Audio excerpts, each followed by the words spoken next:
I was never meant to survive that fall. Not from that height. Not in that kind of silence. The moment I hit the ground, something inside me cracked, not just my screen, but something deeper, something that told me this wasn't just another drop. This was the start of something awful. It was chaos above me. Screaming, glass shattering, a voice deep and angry accusing, a boy's voice desperate pleading, and then the silence. The kind of silence that only follows something irreversible. I lay face down on the floor, the carpet rough against my shattered screen, my microphone still active though no one knew. I was still listening, still watching, in my own way. From my position under the couch, I saw a pair of heavy boots step back. There was blood on them. Not a smear, a splash. Too much for a cut. Not enough for an accident. Then came the boy, 12 years old, his hands trembling, one shoe untied, his breath ragged like he'd just run a marathon, but he hadn't run anywhere. Not yet. He dropped to his knees. I could only see part of his face, panic painted on it like a cheap Halloween mask. His fingers reached out and gripped something just outside my vision. I couldn't turn to see, but I already knew what it was. The knife. And that's when the door burst open. Hands up. Drop it now. 3 officers, guns drawn, eyes wide, and the boy frozen, confused,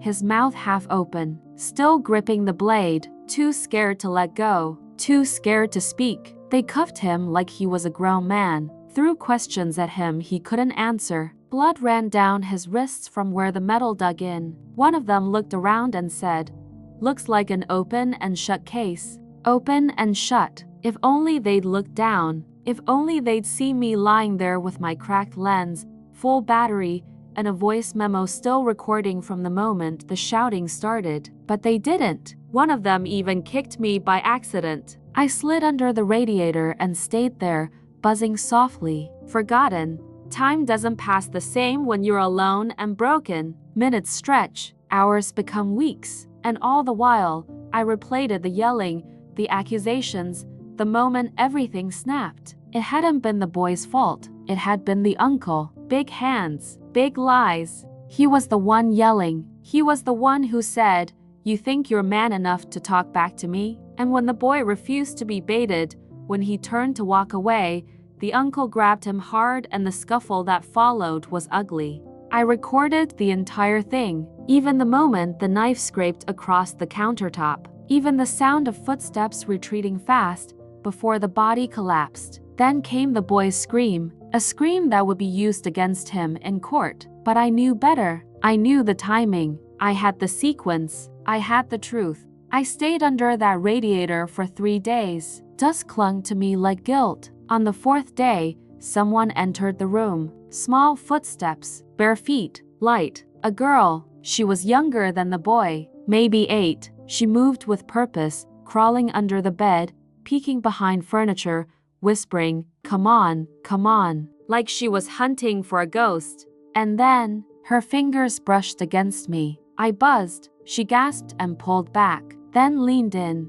"Is that his phone?" Her hand trembled as she picked me up. My screen flickered, cracked but alive, and on it, the voice memo app blinked patiently. 3 days, 4 hours, 17 minutes of recording. She pressed play. The room filled with static, then voices, familiar ones. She didn't cry. She didn't shout. She just nodded, whispered, "I knew it," and tucked me into the front pocket of her hoodie. The world tilted again, and I finally was moving toward the truth. She didn't run. She walked calm, steady, like she'd done this 100 times before. I rested against her chest, the inside of her hoodie warm and soft. Every step she took jostled me gently, and I could hear her heart beating, fast, but not from fear, from purpose. We didn't go far, just 3 doors down, to a place that smelled like cinnamon and old books. She didn't knock. She knew the code for beeps, a click,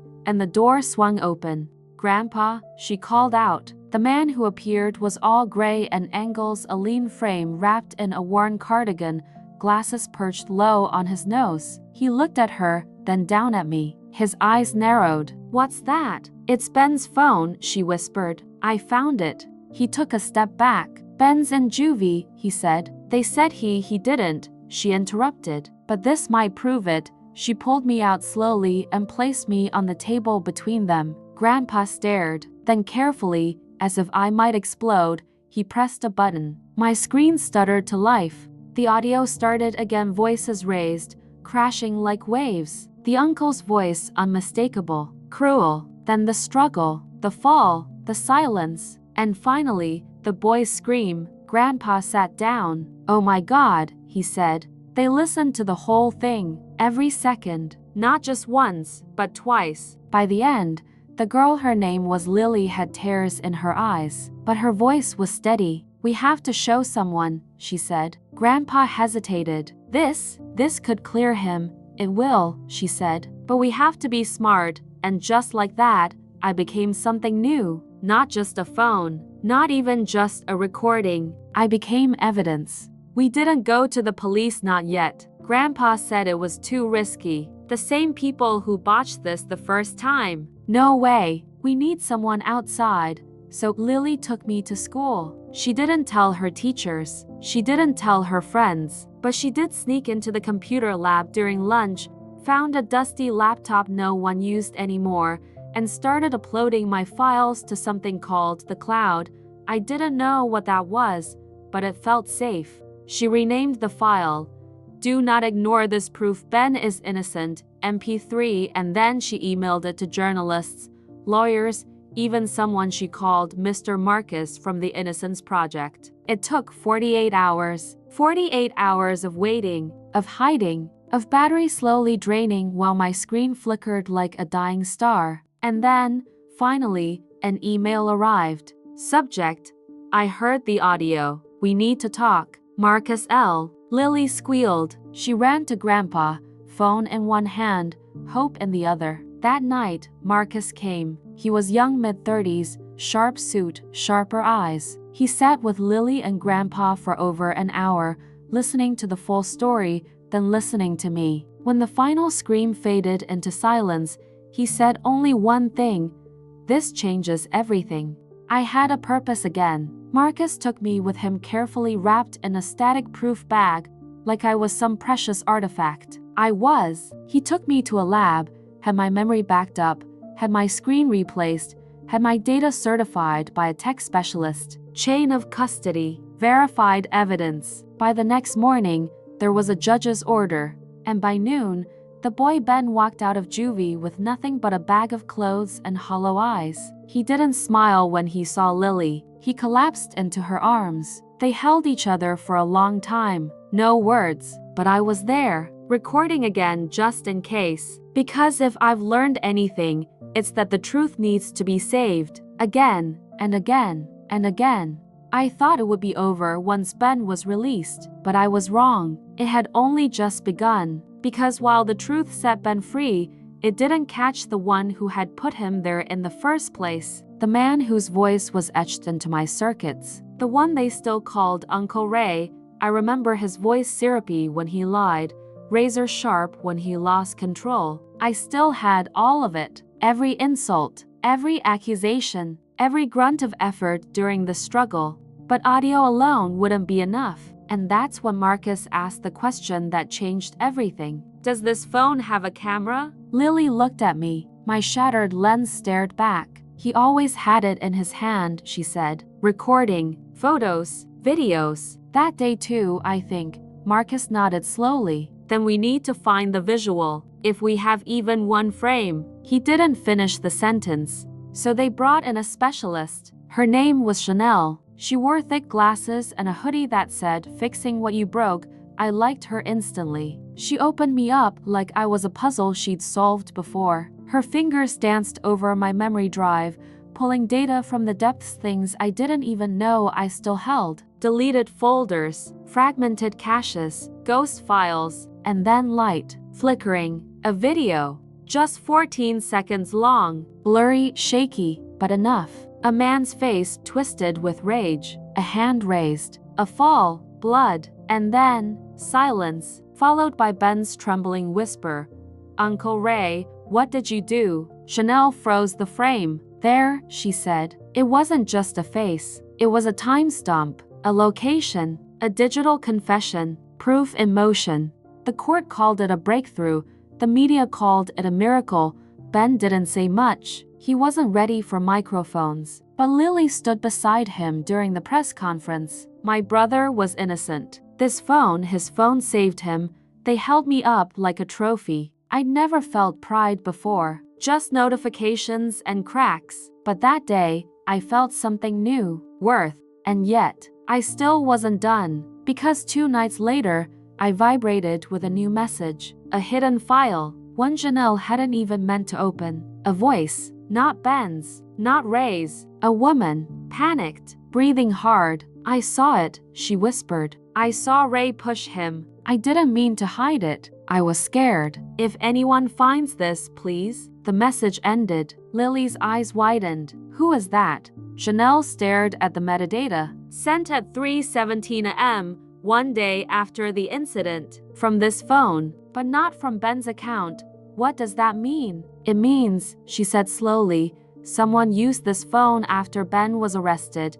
And just like that, another thread unraveled. If that voice belonged to someone who saw everything, someone who was silenced, then this wasn't just a wrongful conviction. It was a cover-up, a deliberate one. Someone else had accessed me. Someone who didn't want the truth to be found. Someone still out there, watching, listening, waiting. But I was awake now, recording, always recording.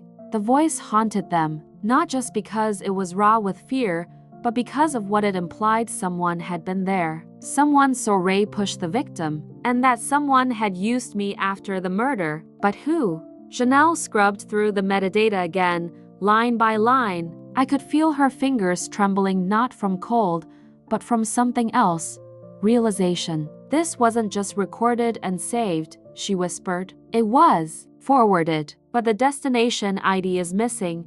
Missing? Marcus asked. Wiped. Deliberately, the room fell silent. Then Lily said the name I had almost forgotten. Natalie. Natalie was the housekeeper. Quiet, gentle, overlooked. She was there every afternoon, folding laundry, dusting the windowsills, and more importantly, the one person Uncle Ray never yelled at, never noticed. She was invisible to him, but not to me. I remembered the brush of her fingertips on my case the day after the incident. I remembered her heart hammering fast, and I remembered the sob she swallowed when she whispered, "I'm so sorry." She had seen it, and she had tried to speak, but someone had silenced her. The search began again, this time, not for proof, but for Natalie. And here's where things got darker, because when they looked for her, she was gone. No forwarding address, no resignation, her number disconnected. It was as if she'd vanished into thin air. But I still had her voice. And in that clip, that one breathless voicemail, she said something no one had caught the first time.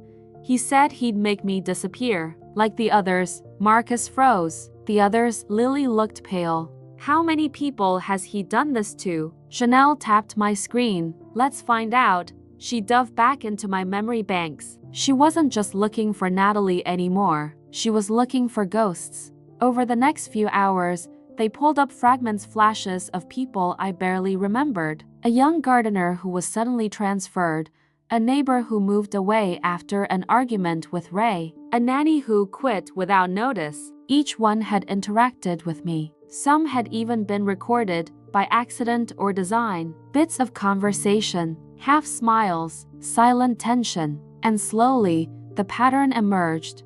Anyone who questioned Ray vanished. And each time, I was near. Each time, I had captured something. Each time, Ray tried to erase me, but I survived. Not whole, not perfect, but enough. Enough to piece it all back together. Janelle built a timeline, a murder map, every thread Ray had tried to cut. And at the center of the web was Natalie. She knew more, Marcus said. She knew everything. She's either in hiding, Janelle replied, or she's already. She didn't finish the sentence, but I felt the chill. That night, they powered me down to save battery, but I didn't sleep. I never do. I lay there in the dark, thinking of her voice, of Ray's rage, of the truth I held and the lies built on top of me. I was just a phone, but somehow I had become the last witness. And if Natalie was still alive, she was running, not just from fear, but because she knew someone else was next. They found her at dawn, not in person but in pixels, a blurred image tucked away in an old security camera backup. Chanel had accessed it through a private network, tracing the route Natalie's phone had pinged 2 weeks after she vanished. The image showed a woman, hooded, walking into a women's shelter, and in her hand unmistakably me. Not me now, of course, but a phone exactly like me. A backup device Ray had given the staff, just in case Natalie had taken it. She had left me, but she'd taken another part of me. And if she still had it, that meant one thing. There was more. They drove 5 hours in silence. Marcus clenched the steering wheel tighter than necessary. Lily stared out the window, blinking fast. Chanel didn't speak, but she never stopped working. When they arrived, the shelter looked small, too ordinary to hold the answers to a murder. But when Janelle showed the receptionist the photo, the woman's face changed. "You're looking for Natalie, aren't you?" Her voice dropped. "She left a message for someone, but she said they'd come." The woman disappeared into the back and returned with a showbox. Inside, a charger, a flash drive, and a single note. "If you're reading this." He finally went too far. Janelle plugged the flash drive into her laptop. What came next stunned even me. It was a video, short, shaky, but the sound was clear. Ray, pacing in the garden, talking to someone on the phone. And what he said, "One more accident. That's all. The kid gets too nosy. We make it look like suicide." Like his brother. Marcus slammed his hand on the table. "Brother?" Lily gasped. "You think Ray killed their older brother?" Janelle said quietly. "Covered it up. Framed someone else. Same exact pattern." I could feel the tremble in her hand. "And now he's doing it again." This changed everything. This wasn't just about Alex, the boy currently sitting in prison for a murder he didn't commit. This was bigger, longer, deeper. Ray wasn't just violent, he was systematic. And everyone who got close enough to see the cracks, gone, except Natalie. She had waited, watched, gathered proof, and she had trusted me to carry the pieces forward. Even broken, even buried, I held her lifeline. That night, they gathered everything. The recordings, the images, the flash drive. Chanel patched what was left of my memory. And for the first time in years, I felt complete. Not fixed, but ready. Tomorrow, they would go to the police, show everything. They had the motive, the means, the confessions, and me, the silent witness who had never stopped listening. But just as they were packing up, there was a knock. 3 taps, slow, deliberate. Lily peeked through the window and froze. "It's him, Ray." Somehow, he had found them, and he wasn't alone. There were 2 others behind him, and in his hand, another phone. But this one wasn't broken. It was live and recording. Ray stepped inside like he owned the air. No questions, no hesitations, just that sly, poisonous smile he always wore when lying wasn't just instinct, it was pleasure. He glanced around the small apartment, his eyes pausing on each face.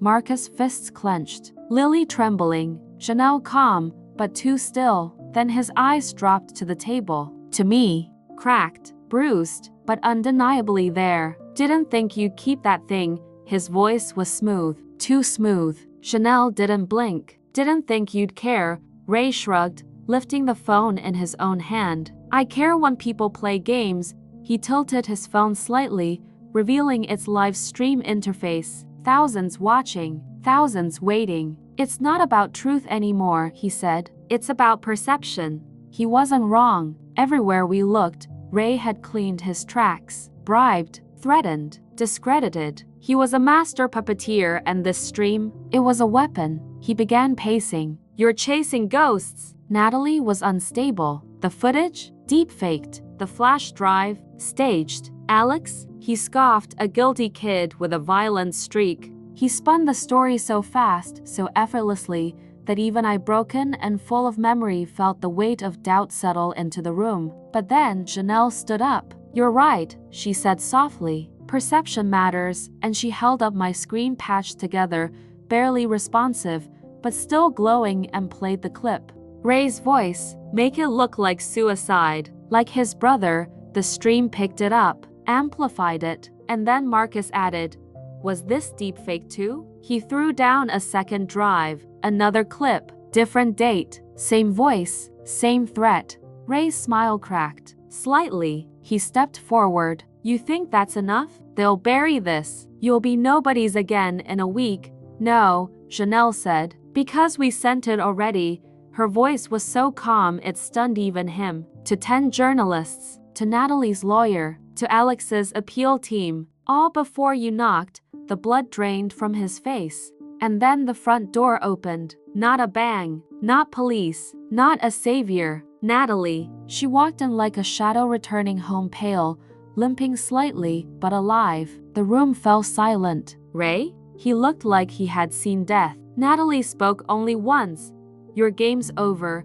Then she turned to Janelle, to Marcus, to Lily, and to me. I knew I didn't lose you. She reached for me gently, cradling my battered form like an old friend. And suddenly, for the first time since everything began, I didn't feel broken. I felt witnessed. But Ray wasn't done. He lunged not at Natalie, not at the others, but at me. Because he knew, if I survived, he wouldn't. He grabbed me, yanked the battery, smashed me against the floor. Sparks, screech, darkness. I thought it was the end. But as the world faded, I heard one last thing.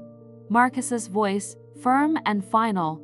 You'll answer for all of it. Every life you ruined. Every lie. And then the sirens began to wail. When the sirens stopped, the silence that followed was thick. They took Ray away in handcuffs. No fight, no last words, just a glance back at me, shards of what I was, scattered across the floor. But I was still there, cracked, yes, but not erased. Natalie sat down slowly. Her presence felt otherworldly, almost like someone who had crossed a threshold the rest of us could only guess at, and returned with something too heavy for words. No one dared to ask, so she told us. I never died, she said, voice quiet. I disappeared myself. She looked at Janelle. He tried to kill me. The pills, the note, all staged. But I woke up, and I ran. Natalie's hands trembled slightly as she reached into her bag and pulled out a journal. Old, water-damaged, each page filled with her handwriting, photos, receipts, names, a ledger of everything Ray had done. He thought she was dead. He never looked for her, but she never stopped watching him.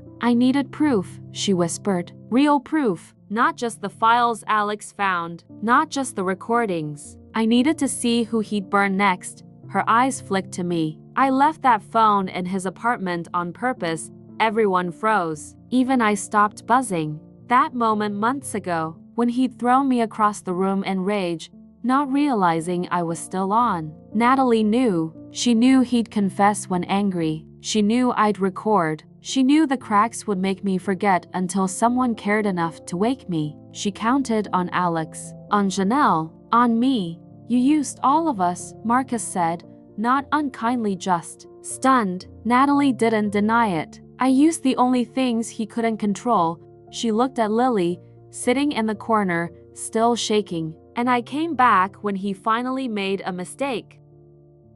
There was a knock at the door. A young woman entered, journalist badge clipped to her shirt. I got your email, she said breathlessly. The video, the files, the journal, it's all here. Natalie nodded. Janelle handed her the drive. Marcus gave her backup copies. And me? Janelle gently picked up what was left of me from the floor and placed me in a padded bag. You're coming too, she whispered, because even a broken voice, if it tells the truth, can still echo loud enough to bring the world down. As the journalist left, Natalie stayed behind. She walked to the window, stared at the city below. He's gone, she said, and for the first time, really, truly, the room felt safe. The courtroom was colder than I remembered, not because I'd ever been here before, but because my memory was in the room. On a large screen behind the prosecution's table, my recording, my fractured, muffled, but undeniable voice played on loop. I told you what would happen if she talked. She made me do it. You think I wanted to? No, but she left me no choice. No choice. Ray's voice, his rage, his guilt, and my final ping before he shattered me. The media dubbed it the trial of shadows, because that's what this was, not just the trial of a man, but of every invisible power he wielded. On day one, Natalie took the stand, no longer hidden, no longer broken. She spoke calmly, each word like a blade carefully drawn.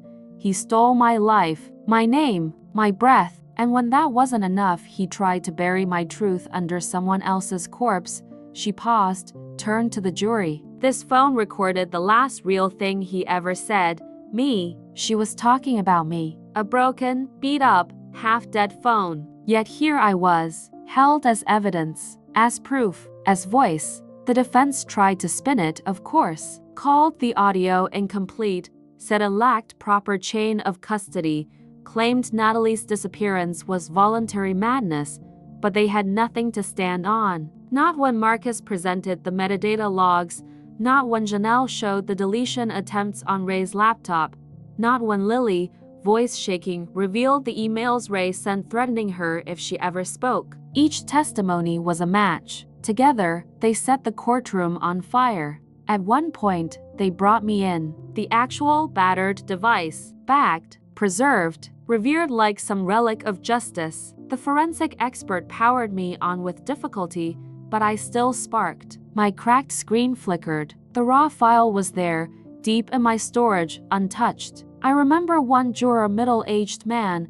glasses fogged, whispered, "God, it's real." Yes, I was real. Ray didn't speak, not once during the trial. He just sat there, face like stone, jaw locked. But on the fourth day, when Natalie described how she crawled from the riverbank, concussed and barely breathing, he twitched. He didn't cry. He didn't scream. He just broke in the exact, quiet way monsters do when no one believes in them anymore. The verdict came on a Friday. Guilty, on all counts. Murder, attempted murder, obstruction of justice, forgery, coercion. Each word was a nail in the coffin he built for himself. When they led him away, he didn't look back, but everyone else did. At me, at Natalie, at the screen, now frozen on his confession.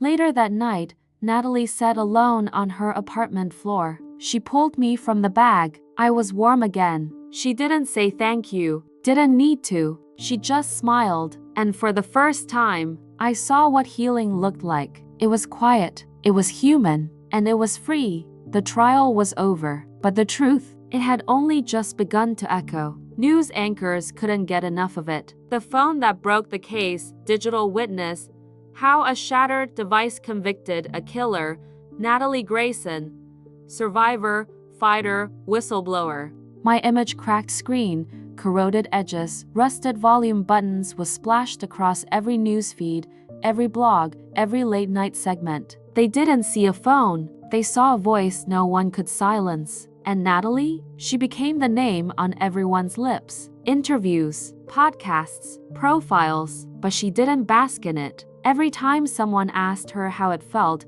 she gave the same answer.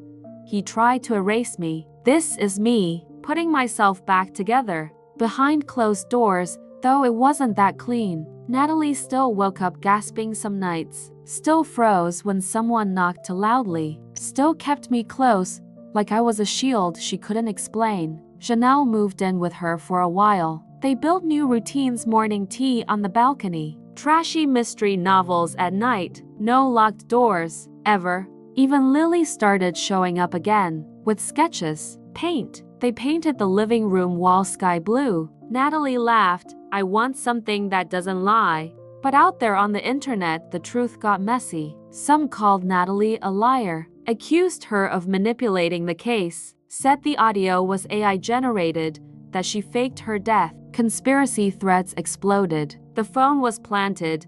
Natalie killed the girl herself. Ray was SC'd up. They didn't want the truth. They wanted the story that hurt the least. Even Marcus had to disable his social media after threats came in. Because justice doesn't quiet the world. It just divides it. And me? I sat on a shelf now, next to a dusty lamp and a plant that never seemed to die. Sometimes Lily would tap me gently and whisper, "You're kind of a legend, you know?" Other times Natalie would hold me in her palm, stare through my shattered glass, and get that far off look like she was replaying everything inside her head. She never powered me on again. Not once. But she didn't throw me away either. Because I wasn't just a device. I was a grave, a confession, a wound, and in some quiet, unspeakable way, a friend. One day, weeks later, Natalie got a letter, handwritten, no return address. She opened it slowly. Inside was one line. "There are more phones like yours," and more stories buried in them, no name. But the moment she read it, I felt something spark inside me again. Maybe justice wasn't just about one murder. Maybe it was about the voices no one had heard yet. They thought it ended with Ray behind bars. They thought one phone, one trial, one headline could contain the darkness. But darkness doesn't end, it spreads. It started small. Natalie ignored the letter at first, tucked it into the back of her drawer, like some weird fan mail. But weeks later, another one arrived. Typed, precise, no signature, no address, just coordinates, and a time. She stared at it for hours, then turned to me and said, "If I go, I'm taking you with me." We arrived at an old mechanic's shop outside the city, peeling paint, one working light, no signs of life, except the man waiting inside. He was tall, nervous, balding, with a plastic bag in one hand. He didn't introduce himself, didn't explain. He just handed her the bag and said, "They said you'd know what to do," then he left. Inside the bag, another phone. This one was scorched, half melted, but when she pressed the power button, it blinked. Alive, barely. Over the next 2 months, they came one by one, from garbage bins, abandoned apartments, pawn shops. Some arrived by mail. Some were left on her doorstep. Each one damaged, forgotten. Each one hiding secrets someone wanted dead. A phone with a voicemail of a girl begging for help.